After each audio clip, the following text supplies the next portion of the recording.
Hello everyone, welcome back to JRF Adda. तो आज एक बहुत स्पेशल सेशन मैं आप सभी के लिए लेकर आई हूँ। अक्सर स्टूडेंट पूछते रहते हैं कि टाइम मैनेजमेंट हमें कैसे करना है, डेली स्टडी रूटीन क्या होना चाहिए, टाइम टेबल क्या होना चाहिए जिसके थ्रू इजीली हम लोग अपना जेआरएफ क्लियर कर सके, यूजीसी नेट एग्जामिनेशन क्लियर कर सके। मैम, आपने अपनी प्रिपरेशन के टाइम पे क्या स्टडी रूटीन फॉलो किया था, आपका क्या टाइम टेबल था? तो यही सारी चीज़ें आज के सेशन में मैं आपसे डिस्कस करने वाली हूँ कि मेरा स्टडी रूटीन क्या था during my UGC net preparation, जिसने मुझे जेआरएफ क्लियर करने में हेल्प किया। तो काफ़ी इंपॉर्टेंट ये सेशन आप सभी के लिए होने वाला है। एकदम जो रियलिस्टिक टिप्स है वो मैं सभी को आपको यहाँ पर शेयर करने वाली हूँ। तो चैनल पे अगर आप फर्स्ट टाइम आए हैं तो सब्सक्राइब कर लीजिए। मेरा नाम है जूही जैन और इस चैनल पर मैं आपके लिए रेगुलरली क्लासेस देकर आती हूँ यूजीसी नेट सेट एग्जामिनेशन के लिए, पेपर वन के लिए and also paper two sociology के लिए। मैंने भी यूजीसी नेट एग्जामिनेशन क्वालिफाई किया है फर्स्ट अटेम्प्ट में एंड सेकेंड अटेम्प्ट में जेआरएफ क्वालिफाई किया है। इसके अलावा गेट एग्जामिनेशन भी क्वालिफाई किया है मैं first attempt with all India rank 34। तो ये सभी एग्जामिनेशन क्लियर करने का जो मैं एक्सपीरियंस है वो आपको इस चैनल के थ्रू शेयर करती हूँ। और आज के इस सेशन में भी मैं आपको अपना जो टाइम टेबल है शेयर करने वाली हूँ, जिसने मुझे इन सभी एग्जामिनेशन को क्लियर करने में बहुत ज़्यादा हेल्प किया है। तो यूजीसी नेट के लिए अगर आप प्रिपेयर करना चाहते हैं, प्रीमियम कोर्सेज को आप ज्वाइन कर सकते हैं जहाँ पर कंप्लीट लाइव क्लासेस आपके लिए चलती हैं paper one and paper two की। तो इसके लिए आप अच्छे से प्रिपेयर कर सकते हैं। एंड अभी होली स्पेशल ऑफर भी आप लोगों को दिया जा रहा है, 20% ऑफ सभी कोर्सेज पर अभी आपको अवेलेबल है। तो होली 20 कोड यूज करके आप इस ऑफर को भी अवेल कर सकते हैं। ऑफलाइन क्लासेस भी हमारी चलती हैं जयपुर में। तो अगर आप ऑफलाइन सेंटर को विजिट करना चाहते हैं, ऑफलाइन अगर आप टीचर से फिजिकली इंटरेक्ट करके पढ़ना चाहते हैं, तो ज़रूर आप हमारे ऑफलाइन सेंटर को भी विजिट कर सकते हैं। अब आज हम लोग बात करेंगे कि बेसिकली मेरा स्टडी रूटीन क्या था। देखो, स्टडी रूटीन की जब हम लोग बात करते हैं ना, तो एक चीज़ मैं आप लोग को बोलना चाहूँगी कि जब भी आप इस तरह की वीडियोज़ देखते हो, ठीक है, कभी भी आप लोग को ये ट्राई नहीं करना है कि आप लोग को जो स्टडी रूटीन बताया जा रहा है वही हम लोग एग्जैक्टली फॉलो करने की कोशिश करें, कॉपी करने की कोशिश करें। आप लोगों को अपने अकॉर्डिंग देखना है कि आपके लिए क्या चीज़ बेटर तरीके से वर्क कर रही है। हो सकता है जिस चीज़ ने मुझे हेल्प किया है शायद वो आपके लिए उतनी ज़्यादा हेल्पफुल ना हो। तो सबसे पहले आप लोगों का अपना अंडरस्टैंडिंग देखना है कि आपके लिए क्या चीज़ बेटर तरीके से वर्क कर रही है। आप मॉर्निंग पर्सन हो या आप नाइट पर्सन हो, आपको दिन में पढ़ना ज़्यादा अच्छा लगता है कि रात में आप अच्छे से पढ़ाई कर सकते हो। ये सारी चीज़ें भी आप लोग को ध्यान में रखनी चाहिए जब भी आप अपना स्टडी रूटीन बना रहे हो। दूसरी चीज़ जो आप लोग को देखनी है, सबसे पहले तो आप लोग को यही चेक करना है कि आप मॉर्निंग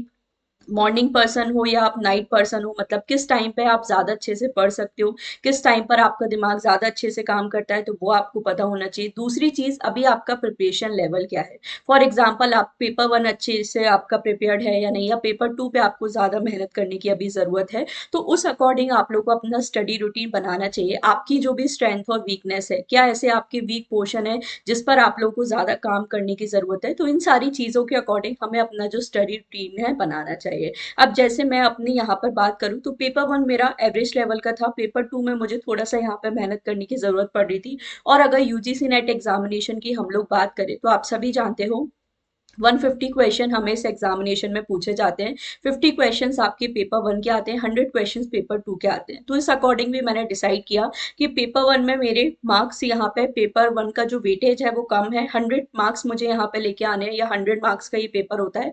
बट जो मेरा पेपर टू है इसका वेटेज ज़्यादा है। और अगर फ्यूचर की हम लोग बात करें तो पेपर टू ही आप लोगों को फ्यूचर में ज़्यादा पढ़ना है। तो अगर हम लोग बात करें कि यूजीसी नेट का जो हमारा फर्स्ट पेपर है दैट इज जनरल पेपर, तो उसे हम लोग थोड़ा सा जनरल साइंस में ले सकते हैं। जनरल साइंस में लेने का मतलब ये नहीं है कि बिल्कुल ही फॉर ग्रांटेड ले लें और इसके लिए प्रिपेयर ना करें, ऐसा भी हमें नहीं करना है।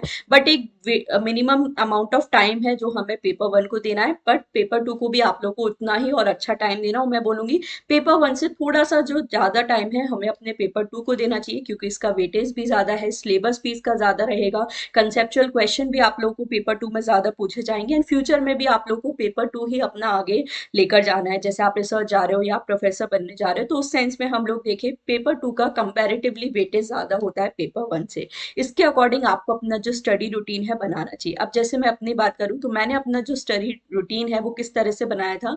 मैंने अपना जो टाइम है 3 ब्लॉक्स में डिवाइड कर लिया। जैसे मैंने आप लोगों को बोला कि सबसे पहले आपको अपने अकॉर्डिंग देना है कि आपके लिए क्या चीज़ बेटर तरीके से वर्क करती है। तो जैसे आप मॉर्निंग पर्सन हो या नाइट पर्सन हो, आपको प्रिपरेशन लेवल क्या है, आपकी वीकनेस क्या है, और एक और चीज़ यहाँ पर आप ऐड कर सकते हो कि आप लगातार पढ़ने वाले स्टूडेंट हो या आप लोगों को ब्रेक्स में पढ़ना यहाँ पे अच्छा लगता है। जैसे कुछ स्टूडेंट है वो कंटिन्यूअस 3-4 घंटे नहीं पढ़ सकते, वो एक एक दो दो घंटे में यहाँ पे पढ़ते हैं, फिर उन्हें ब्रेक की ज़रूरत होती है। तो ये चीज़ भी आप लोगों को पता होनी चाहिए कि आप कंटिन्यूअस पढ़ने वाले बच्चे हो या आप लोगों को ब्रेक लेके पढ़ना पसंद है। जैसे मैं अपनी बात करूँ तो मुझे कंटिन्यूअस पढ़ना ज़्यादा अच्छा लगता है। जैसे मेरे अकॉर्डिंग मैं 3-4 आवर्स लगातार बैठ के पढ़ सकती हूँ, बट अगर मैं एक एक दो दो घंटे पढूँ और फिर मैं यहाँ पे फिर 1 घंटे का ब्रेक ले लूँ तो मेरे अकॉर्डिंग ऐसे पढ़ाई नहीं हो पाती, या ये चीज़ मेरे लिए बेटर तरीके से वर्क नहीं करती। तो मैंने अपना स्टडी रूटीन कैसे बताया, मैंने अपने दिन को 3 पार्ट्स में यहाँ पे डिवाइड कर लिया। जैसे क्योंकि मैं सिर्फ यूजीसी नेट एग्जामिनेशन की प्रिपरेशन कर रही थी, किसी और चीज़ में एंगेज नहीं थी हमारी, तो मेरे लिए ये चीज़ थोड़ा सा ईजी हो गया कि मेरे पास ample amount of time available था, तो उसके अकॉर्डिंग मैंने जो अपना दिन है वो 3 पार्ट्स में डिवाइड किया। जैसे एक मेरा मॉर्निंग सेशन यहाँ पर हो गया, ठीक है, फिर एक मेरा यहाँ पर आफ्टरनून सेशन हो गया, एंड फिर एक मेरा यहाँ पर इवनिंग सेशन हो गया। ठीक है, मैंने इस तरह से अपना जो टाइम है डिवाइड किया। अब जैसे मैंने डिसाइड कर लिया कि मुझे मॉर्निंग में यहाँ पे 2 से 3 घंटे पढ़ना है, 3 से 4 जितना भी टाइम मेरे पास अवेलेबल है, उसी तरह से इवनिंग में मैंने देख लिया 2 से 3 या 3 से 4 घंटे मुझे पढ़ना है, और आफ्टरनून में देख लिया, और इसी तरह से इवनिंग में भी मैंने यहाँ पे डिसाइड कर लिया। अब तो इस तरह से मैंने 3 सेशन में, अब 3 पार्ट्स में अपना जो दिन है उसे डिवाइड कर लिया। अब ये आपको अपने अकॉर्डिंग डिसाइड करना है कि आपको किस टाइम पीरियड में क्या चीज़ पढ़नी है। बट एक चीज़ ध्यान रखना कि अपना जो टाइम है वो आप अलग-अलग रखो। मतलब पेपर 1 और पेपर 2 को मेरे अकॉर्डिंग आपको मिक्स नहीं करना चाहिए। जब आप पेपर 1 पढ़ रहे हो तो पूरा फ़ोकस आपका पेपर 1 में ही होना चाहिए, ठीक है? आप लगातार 3-4 घंटे, 2-3 घंटे बैठ के अपना पेपर 1 दो, फिर आप दूसरे टाइम में जो अपना पेपर 2 है, उसे अच्छे से प्रिपेयर करो। तो जैसे मैंने यहाँ पे डिसाइड कर लिया, मैं अपनी बात करूँ तो मैं बहुत ज़्यादा मॉर्निंग पर्सन नहीं हूँ कि मैं सुबह 4 बजे उठ के यहाँ पे पढ़ रही हूँ। ऐसा मेरे साथ नहीं होता है, और ना ही मैं बहुत ज़्यादा नाइट पर्सन हूँ कि मैं रात को 12-1-2 बजे तक जाग कर पढ़ रही हूँ। ये चीज़ भी मुझसे नहीं होती है। मैं जो दिन का टाइम है हमारा वो डे लाइट वाला टाइम है, मैं उसमें अच्छे से काम करती हूँ। तो मैंने यहाँ पे डिसाइड कर लिया कि सपोज अगर मैं सुबह 8 AM से लेके 12 PM का यहाँ पे मैंने टाइम डिसाइड कर लिया, या अगर मैंने 9 AM से 1 PM का टाइम डिसाइड कर लिया, तो ये टाइम मेरा मॉर्निंग जो टाइम था ये मैंने अपने पेपर 1 को यहाँ पे दिया, ठीक है। इसी तरह से आफ्टरनून में मैंने 2 से 6 बजे का टाइम यहाँ पे निकाल लिया, और इवनिंग में मैंने 7 to 11 PM का जो टाइम है यहाँ पे निकाल लिया, या 8 to 12 PM का टाइम आप ले सकते हो, या यहाँ पे 3 to 7 PM का टाइम ले सकते हो। तो इस अकॉर्डिंग मैंने अपना जो टाइम है यहाँ पे डिवाइड कर लिया, ठीक है। हर दिन ज़रूरी नहीं है कि आपको एक जैसा टाइम मिले, क्योंकि आप ऑब्वियस सी बात है अगर घर में रह के पढ़ाई कर रहे हो तो कुछ ना कुछ रीज़न हो सकते हैं, या कुछ ना कुछ एक्सटर्नल फैक्टर आ ही जाते हैं, ठीक है। नेचुरल सेटिंग में हम लोग एक्स्ट्रानोशियस वेरिएबल को कंट्रोल नहीं कर सकते।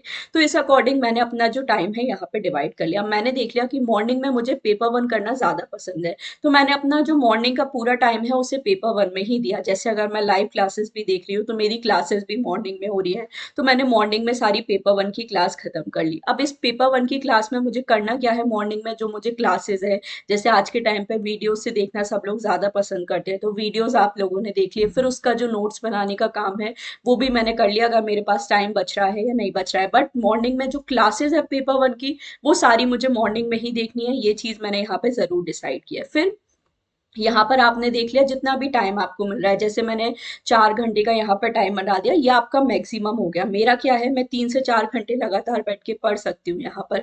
तो कभी कभी ऐसा होता था कि मैं 2 से 3 घंटे पढ़ रही हूँ, ठीक है। कभी ऐसा होता था कि 3 से 4 घंटे भी आप लोग पढ़ रहे हो, ठीक है। अब बच्चों का ये भी सवाल आता है, मैं ना मैम आप दिन में कितने घंटे पढ़ते थे, तो दिन में एवरेज अगर हम लोग देखें 8 से 10 घंटे आप पढ़ सकते हो। मैक्सिमम मैंने एक दिन में 12 से 14 घंटे पढ़ाई की, जब हमारा थोड़ा सा एग्जाम टाइम आ जाता है, या जब मेरा पीक टाइम है, मेरा कोई सिलेबस कंप्लीट नहीं हो पाया, तो उस केस में मैंने 12 से 14 घंटे भी यहाँ पे दिए हैं। बट डेली जो रूटीन है वो लगभग मेरा 8 से 10 घंटे का था। तो जैसे मैंने देख लिया कि मॉर्निंग में ये जो मेरा टाइम स्लॉट है, यहाँ पे मुझे अराउंड 2 से 3 घंटे है, या 3, 3.5, 4 घंटे है, ये वाला जो टाइम है वो मुझे अपना पेपर 1 को देना है, ठीक है। इसी तरह से मैंने डिसाइड कर लिया कि मेरा ये जो इवनिंग वाला टाइम है, ये पूरा टाइम मुझे प्योरली अपने पेपर 2 को देना है। तो यहाँ पे मैंने इस तरह से डिवाइड कर लिया कि ये जो मेरे पास दिन में 4 घंटे पढ़ रहे हैं, ठीक है। पेपर 2 को जैसे मैंने बोला थोड़ा सा मैंने एक्स्ट्रा टाइम दिया, तो यहाँ पर मैंने 3 से 4 घंटे का जो अपना टाइम है, या 4 से 5 घंटे का जो टाइम है, ये अपना पेपर 2 को दे दिया। ये रूटीन तो मेरा सॉर्टेड है कि मॉर्निंग में मुझे पेपर 1 पढ़ना है, इवनिंग में मुझे पेपर 2 पढ़ना है। अब आफ्टरनून वाला टाइम है, इसमें मुझे क्या करना है, तो यहाँ पे ये टाइम ऐसा है जहाँ पे मुझे बहुत ज्यादा वीडियोस देखना पसंद नहीं है, ठीक है। क्योंकि बहुत ज्यादा जैसे लंच के बाद वाला टाइम होता है ना, तो बहुत आलस आपको आता है, नींद आती है, तो उस टाइम पे मैंने वो क्या चीज़ फॉलो की है कि मेरा टाइम भी वेस्ट ना हो, ठीक है, और मेरा कुछ ना कुछ यूटिलाइज भी हो जाए। तो इस टाइम पे मैंने ट्राई किया कि मैं क्वेश्चन सॉल्व करूं। जैसे मैंने मॉक टेस्ट जो है वो इसी टाइम में मोस्टली अपने दिए थे, या मैं जब मैथ्स और डीआई की प्रैक्टिस कर रही हूँ तो ये टाइम मैंने अपना डीआई की प्रैक्टिस करने में दिया, क्योंकि डीआई सॉल्व करते टाइम आपके हाथ चलते हैं, ठीक है, आप क्वेश्चन खुद से सॉल्व कर रहे हो तो एंगेज हो रहे हो। और डीआई के भी मैंने ट्राई किया वीडियोस ना देखूं, खुद से अपने क्वेश्चन सॉल्व करने का ट्राई करूं। तो ये जो टाइम है मेरा क्वेश्चन सॉल्विंग में जा रहा है, ठीक है, पेपर वन पेपर टू जिसके भी आपको क्वेश्चन सॉल्व करने हैं, या स्पेशली मैंने डीआई को यहाँ पे टाइम दिया था।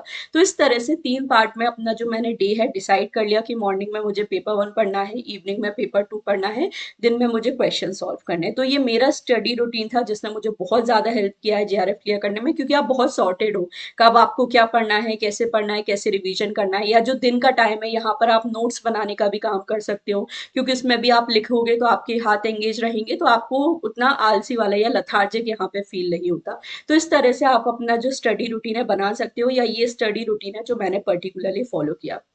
अब बहुत सारे ऐसे भी लोग होंगे जो वर्किंग होंगे, या वर्किंग विमेन है हमारी, आप कहीं जॉब कर रहे हो या कॉलेज में हो सकते हैं, तो हमें ये टाइम नहीं मिल पाता। तो आप अपने अकॉर्डिंग देखो, जैसे अगर आप कहीं काम कर रहे हो तो फिर आप लोग को थोड़ा आगे पीछे टाइम एडजस्ट करना पड़ेगा, आपको थोड़ा अर्ली मॉर्निंग उठना पड़ेगा।